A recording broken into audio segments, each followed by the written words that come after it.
एक देश एक चुनाव को लेकर सियासी घमासान छिड़ गया है। एक तरफ सरकार ने समिति गठित कर अपने रुख को साफ कर दिया है, तो वहीं कांग्रेस ने एक देश एक चुनाव के लिए गठित की गई समिति की टाइमिंग पर ही सवाल खड़े कर दिए हैं। साथ ही कांग्रेस नेता अधीर रंजन चौधरी ने समिति में शामिल होने से इनकार कर दिया है। सरकार का मानना है कि एक देश एक चुनाव कई मोर्चों पर देश हित में है, तो वहीं विपक्ष इसमें राजनीति तलाशने में जुटा है।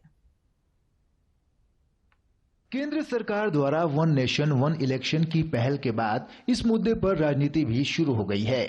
केंद्र सरकार ने एक देश एक चुनाव के आइडिया पर विचार करने के लिए पूर्व राष्ट्रपति रामनाथ कोविंद की अध्यक्षता में 8 सदस्यीय समिति का गठन किया था, जिसमें कांग्रेस नेता अधीर रंजन चौधरी को भी शामिल किया गया था।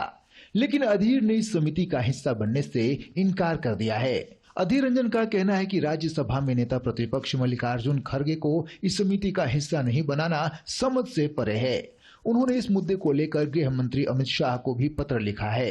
हालांकि भाजपा सहित कई दलों का मानना है कि वन नेशन वन इलेक्शन को लागू होने से देश को कई मोर्चों पर सीधा फायदा होगा। वहीं विपक्ष इसमें राजनीति तलाशने में जुटा है। देश का वो प्रत्येक व्यक्ति जो अपव्यय का विरोधी है, तो एक ही काम के लिए 5 बार पैसे खर्च करने का विरोधी है, और देश की रचनात्मक विकास में भारतीय संपत्ति का वाजिब हिस्सेदारी का समर्थक है, वो वन नेशन वन इलेक्शन का समर्थन करेगा। और मैं मानता हूं ये देश की जरूरत है, जिससे भारत जैसे देश को जो विकसित देश बनने की यात्रा पर चल पड़ा है। वन नेशन वन इलेक्शन बहुत अच्छा कदम है।